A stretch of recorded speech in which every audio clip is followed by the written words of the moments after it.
en el 75 vinimos por plan de salud, bueno, hubo toda una movida política importante y el ministro de Educación de esa época impuso en todas las universidades nacionales el curso de ingreso.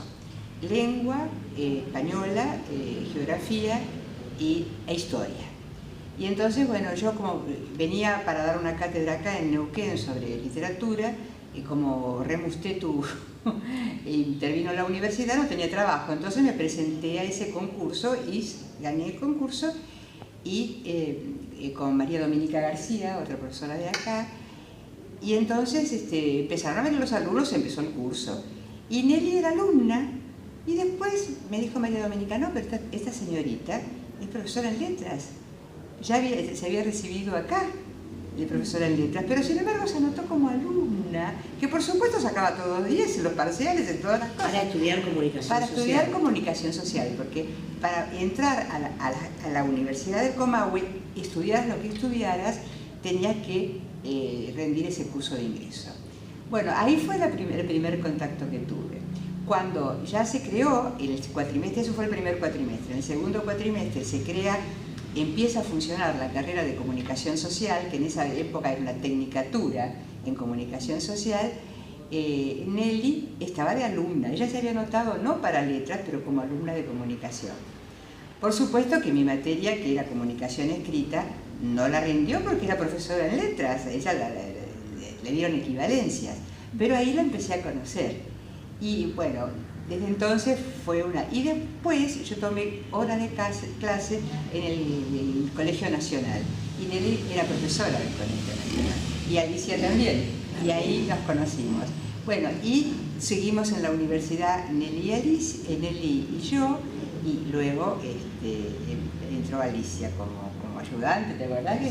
Sí. Bueno, y hicimos un trío de profesoras de letras, que éramos las únicas en la carrera de comunicación y participamos muy activamente y Nelly, bueno, por supuesto, desde siempre, con ese compromiso, con esa... y la enganchamos en muchas cosas. Por ejemplo, me acuerdo que llegada la democracia... que ahí recién ingresó yo ingresé en el 85. Claro, con la democracia, porque ahí hubo una apertura. Por ejemplo, estaba Natalio Kirchnerman de secretario de Extensión, y entonces él empezó a hacer cursos de extensión, al que me incorporó para tomar, por ejemplo, la clase de charlas sobre... Me acuerdo la primera charla que la di cuando Dora Lerner era decana, sí, que fue sobre el libro, y yo elegí para dar una charla sobre los libros, la importancia del libro, porque era el día del libro. Todavía estábamos bajo los militares, y tomé como libro para comentar Fahrenheit 451, donde en el futuro se queman los libros, ¿no?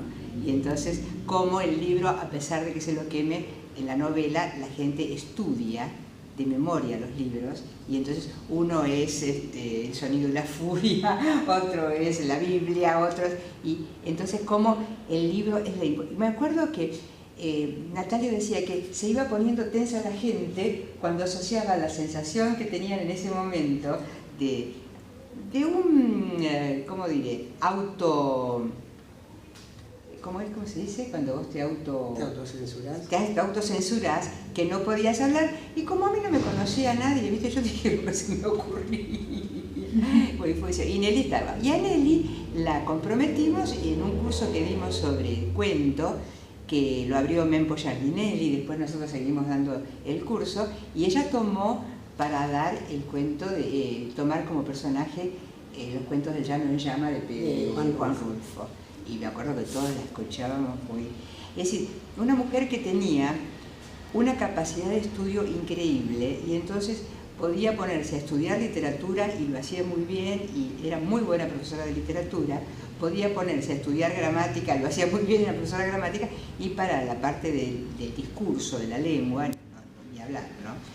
Después ella renegó de la literatura, dijo que no leía más libros de ficción y se dedicó a los ensayos académicos, fundamentalmente. Bueno, digamos, Cecilia está un poco describiendo una faceta de Nelly, que es uno de los aspectos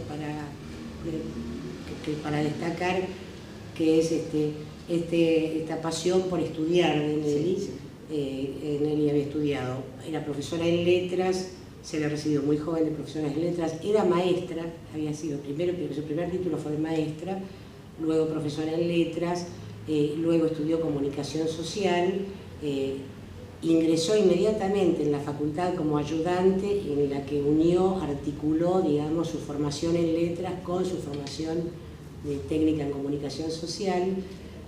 Años después estudió la carrera del INSA, de plástica, del INSA, porque bueno, sintió curiosidad por cómo asociar la literatura con las otras artes, y entonces le sumó otra de sus pasiones, que era la pintura. Ella pintaba. Pintaba muy bien.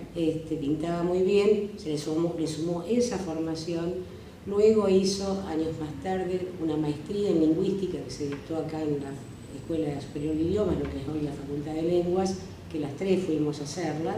O sea, cursamos una maestría en el 96, año 96, fue la primera maestría en lingüística que se dictó en la Universidad del Comahue, se dictaba acá en Roca, y se recibió de magíster en lingüística, y por si fuera poco, bueno, en el último tiempo, como dice Cecilia, a lo largo de los años fue abandonando la lectura de ficción y cada vez se involucró más con la lectura de ensayos.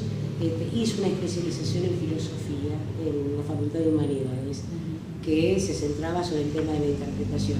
Es decir, tenía 5 carreras universitarias hechas, pero que las hacía no por el título. No por el currículum.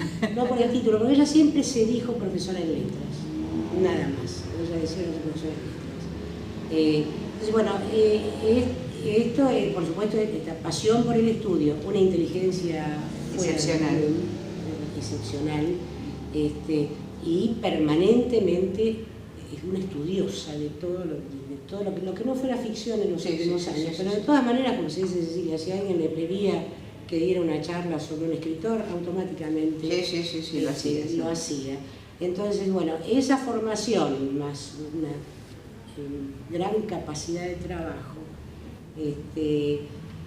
que la transformó en uno de los pilares de la carrera de comunicación. Porque... Y además todo lo que hizo de corrección en la Publifadex. Claro, digamos, yo destaco eso porque esa la parte de su formación fue lo que ella estudiaba, paralelamente la actividad de investigación, porque hicimos ininterrumpidamente desde los 90, desde el 92. 92 en adelante. Sí, en adelante.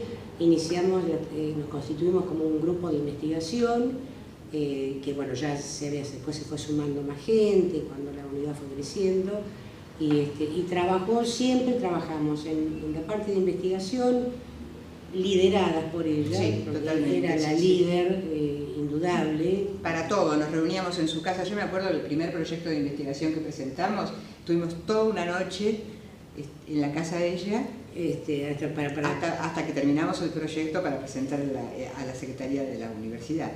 Y bueno, y Nelly hasta eso hacía, daba su casa para que uno pudiera trabajar mucho en su casa. Estudiábamos para la maestría en lingüística, estudiábamos prácticamente en su casa, porque no le gustaba salir de su casa.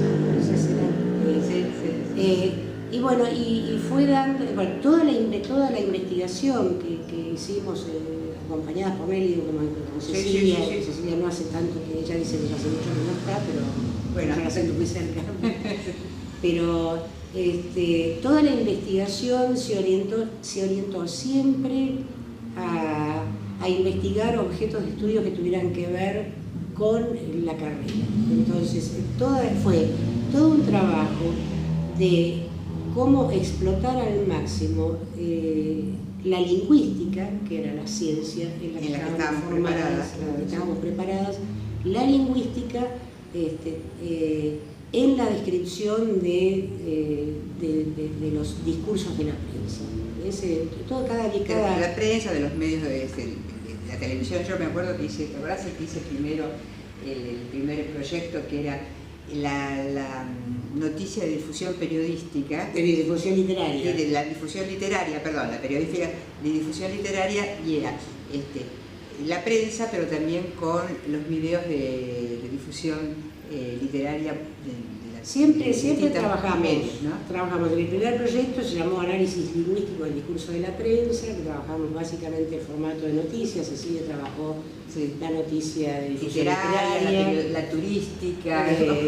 Yo trabajé el contenido implícito de la noticia. Cada uno nos repartíamos los temas, pero digamos la base, la orientación básica la daba Nelly, que había inaugurado como método la retórica, tomando de la neorretórica de Perelman, la retórica como método para abordar los corpus. Le siguió un proyecto en el que trabajamos los discursos argumentativos de la prensa, todo lo que es la opinión en la prensa. Más adelante estudiamos todo lo que son los discursos agónicos o denostativos a través de una prensa transgresora, underground, digamos, que se publicaba en Neuquén durante la guerra de Sovich, se llamaba el cascotazo. Bueno, trabajamos en los últimos años, por supuesto siempre actualizados, ¿no? Pero en los últimos años el tema de los medios como elementos de poder, como medios, como oposición al gobierno de Cristina Kirchner, es decir, los medios operando en el campo político como opositores. El discurso de oposición. El discurso, siempre la palabra. Siempre era la palabra. Todos los análisis que hemos hecho desde entonces hasta ahora nunca se salieron del texto, ¿no? Nunca analizamos la circulación, la difusión de la prensa, los efectos, no. Siempre los dispositivos con los que se construye significación, los dispositivos retóricos de los formatos de la prensa. Y por supuesto en esos grupos, si a alguien le interesaba trabajar la entrevista televisiva, lo trabajaba. Nos armamos un grupo que se llamó el GEDIC, que era, bueno, un poco una humorada, porque en la universidad había grupos de estudios, por ejemplo el grupo de estudios sociales era el GESA, el grupo de historia era el GEISO, y ella lo había inventado, nosotros éramos el GEDIC, que era el grupo de estudios del discurso, pero más como una humorada. Sí, pero fuimos a congresos internacionales de lingüística, estuvimos con Humberto Eco, con Bourdieu, con Prieto, ¿te acordás? De todo ese trabajo de investigación salieron las ponencias para congresos. Hay una carpeta de Nelly, de las ponencias de Nelly, de toda su actividad de investigación, que tiene casi 60 ponencias de congresos, que eran hechas en el marco de las investigaciones, donde se verifica esto que les digo yo, que siempre se abordaban los temas vinculados a la prensa. Y bueno, y hay presentaciones en el Congreso, como dice Cecilia, en La Coruña, que está recibido por Humberto Eco, en México, en Brasil, en Chile. Bueno, y siempre seguía haciendo cursos, ¿no? Además asistía a cursos. ¿Fue a París cuando fue a Francia? A Francia, viajó en un momento de un convenio que había en la universidad en la época del rectorado de doctor Rabassa, un convenio que hizo la universidad con una universidad. No, con una universidad de una ciudad del interior del país, de una universidad del interior, no era París. París no es. Bueno, me puedo verificar los datos. No. Bueno, Dios, me parece, pero. ¿Dios? Sí, bueno, viajó un grupo de la Universidad del Comahue, de distintas facultades, un equipo, a capacitarse en el uso de nuevas tecnologías, ¿no? Cuando recién las nuevas tecnologías estaban empezando a llegar al aula. Y Nelly viajó por la facultad junto con Viviana García a capacitarse. 15 días, que es importante que lo haya traído Cecilia a colación, ¿no? Porque Nelly nunca usufructuó de ninguno de los beneficios que daba la institución en todos estos años. Nunca recibió una beca para hacer nada. Ni una licencia. Nunca se tomó una licencia para hacer una tesis, nunca. Yo no recuerdo que Nelly haya tomado jamás una licencia. Si tuvo alguna vez una falta fue exclusivamente por problemas de salud. Y eso fue lo único que hizo, pagado por la universidad, fue ese curso de 15 días. En Lyons puede haber sido, sí. Creo que era en Lyons, sí, ahora... Para estudiar nuevas tecnologías aplicadas a la educación. A la educación terciaria, a la universitaria. Sí. Y bueno, ya un poco vimos lo de la docencia, la investigación. Para la carrera de comunicación, ella en particular